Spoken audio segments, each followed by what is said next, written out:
ভিডিঅ'ৰ সৈতে আপোনালোক সকলোকে মোৰ অংকিতাৰ আশাশালী চেনেললৈ স্বাগতম জনাইছো। আশা কৰোঁ আপোনালোক সকলো ভালে কুশলে আছে। আজি মই বনাবলৈ লৈছো পাপৰৰ এটা ৰেচিপি। আহকচোন চাওঁ এই ৰেচিপিবিধ মই কেনেদৰে বনাওঁ। আৰু এটা সৰু ৰিকুৱেষ্ট, মোৰ যেটো ভিডিঅ'টো চাই ভাল লাগে লাইক কৰিব, কমেন্টছ কৰিব আৰু আমাৰ চেনেললৈ যদি নতুনকৈ আহিছে সাবস্ক্ৰাইব কৰিবলৈ নাপাহৰিব। পাপৰৰ ৰেচিপিটো বনাবলৈ লৈছো। আহকচোন চাওঁ এই ৰেচিপিটোনো মই কেনেদৰে বনাওঁ।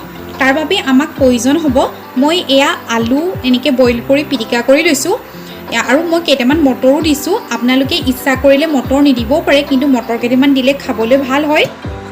পূৰা বইল কৰি লৈছোঁ, বইল কৰি পিটিকা কৰি লৈছোঁ। মটৰখিনিও তেনেকৈ বইল কৰি লৈছোঁ আৰু দুখিলা মই পাপৰ লৈছোঁ। আপোনালোকে কিমান খাই মানে পৰিমাণটো চাই পিনি বনাব। আৰু এয়া মিহিকৈ এটা পিঁয়াজ কাটি লৈছোঁ সৰু চাইজৰ, অকণমান আদা মিহিকৈ কাটি লৈছোঁ, অকণমান মই আজৱাইন লৈছোঁ, অলপ মিহিকৈ ধনিয়া পাত কাটি লৈছোঁ, এটা পকা জলকীয়া মিহিকৈ কাটি লৈছোঁ, অকণমান মই জিৰা লৈছোঁ আৰু এয়া মই ঘৰতে বনাই লোৱা গৰম মছলা ব্যৱহাৰ কৰিছোঁ। আৰু মই তেনেকৈ বিশেষ একো মছলা ব্যৱহাৰ নকৰোঁ, অকণমান পৰিমাণ অনুসৰি হালধি আৰু নিমখ ব্যৱহাৰ কৰিম। এতিয়া আহকচোন চাওঁ কেনেদৰে বনাওঁ। এতিয়া মই এইখিনি তেলতে অকণমান ভাজি লওঁ, জিৰা ফুটাই পেলাই। আহকচোন চাওঁ। মই এতিয়া কেৰাহীত তেল গৰম হ'বলৈ দিলোঁৱেই। তেলখিনি দি মই এতিয়া গৰম হ'লেই ইয়াতে মই এতিয়া কেইটামান গোটা জিৰা ফুটাই লওঁ। গোটা জিৰা এনেকৈ ভাজিলে মানে বেছি সোৱাদ লগা হয়। লগতে মই আজৱাইনকণো দি দিম।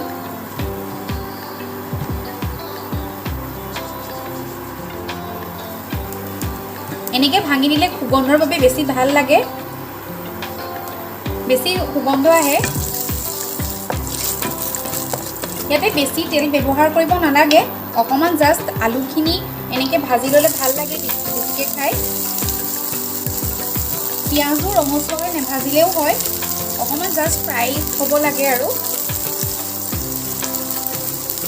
আদাও মই লগতে দিলোঁ আৰু কাটি থোৱা পকা জলকীয়াটো দি দিছোঁ মই। এতিয়া আধা মিনিটমান ভাজি ল'ম। আৰু এতিয়া ইয়াতে মই পৰিমাণ অনুসৰি নিমখ দিছোঁ আৰু হালধি দিছোঁ।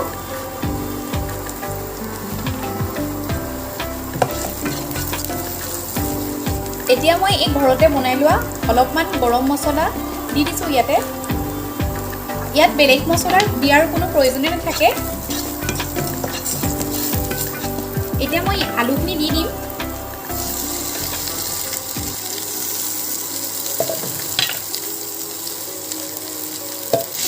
গোটেইখিনি অকণমান সময়লৈকে ভাজি ল'ব, বেছি ভাজিবও নালাগে, প্ৰায় আধা মিনিটমান ভাজিলে হৈ যাব। মই প্ৰথমে কৈছোঁৱেই মটৰখিনি আপোনালোকে নিদিবও পাৰে, কিন্তু দিলে খাবলৈ টেষ্টটোৰ কাৰণে ভাল লাগে, মানে মই সেইবাবে দিছোঁ। আৰু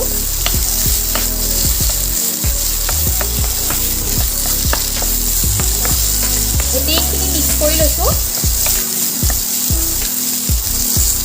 ইয়াতে মই মিহিকৈ কাটি লোৱা ধনিয়া পাত ব্যৱহাৰ কৰিছোঁ।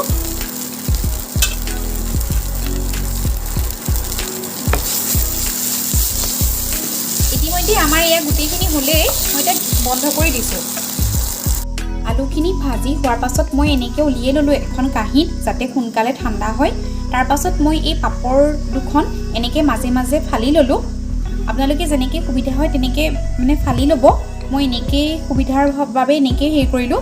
তাৰপাছত মই এতিয়া ইয়াত মানে এই আলু ভজাখিনি ভৰাই পেলাই দেখাই যাম, চাই যাব আপোনালোক। এতিয়া মই ইয়াতে তিয়াই দিছোঁ, এনেকৈ বেছি নিতিয়াব, লগালগ উঠাই দিব লাগে। এনেকৈ তিয়াই ল'লোঁ।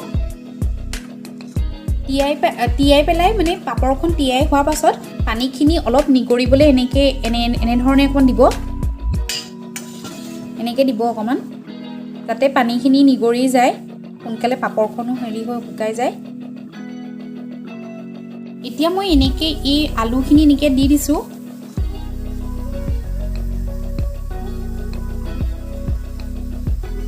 এনেকৈ দিব, বেছিকৈও নিদিব, জোখমতে দিব। আৰু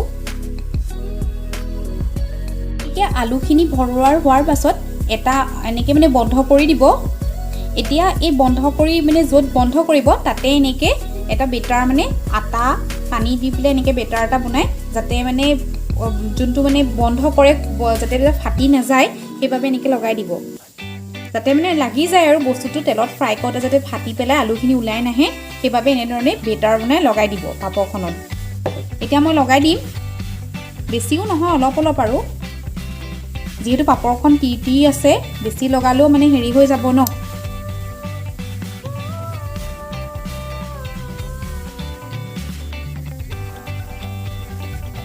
এতিয়া এনেকৈ মানে বন্ধ কৰি দিম আপোনালোকে যেনেকৈ সুবিধা হয় কৰিব মই এতিয়া এনেকৈ সুবিধা হৈছে কাৰণে এনেকৈ কৰিছোঁ পাপৰো বেছি মানে পাতলটো নল'ব আৰু এতিয়া মই এইফালেও এনেকৈ লগাই দিম যাতে মানে এইটো বন্ধ হৈ যায়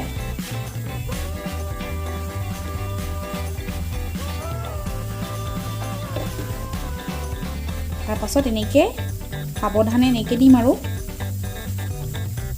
সাৱধানে কৰিব খালি কামটো বনাবলৈ তেনেই সহজ হয় খালি অলপ সাৱধানৰ প্ৰয়োজন আৰু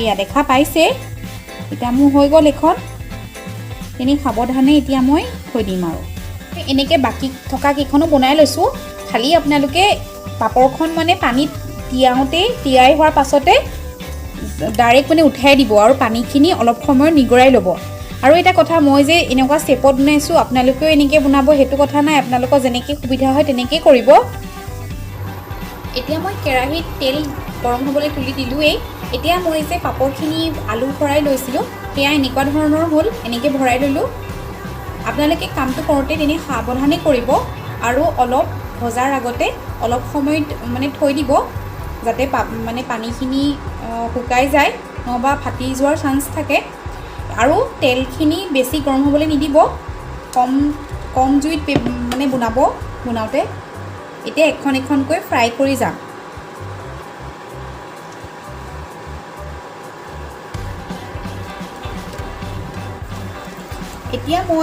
এতিয়া ভালকৈ সাৱধানে লৰাই দিম লৰাওঁতে সাৱধানে লৰাব মই এনেকুৱা কাটা চামুচ এখন ব্যৱহাৰ কৰিছোঁ যাতে সোনকালে বস্তুটো উঠি যায়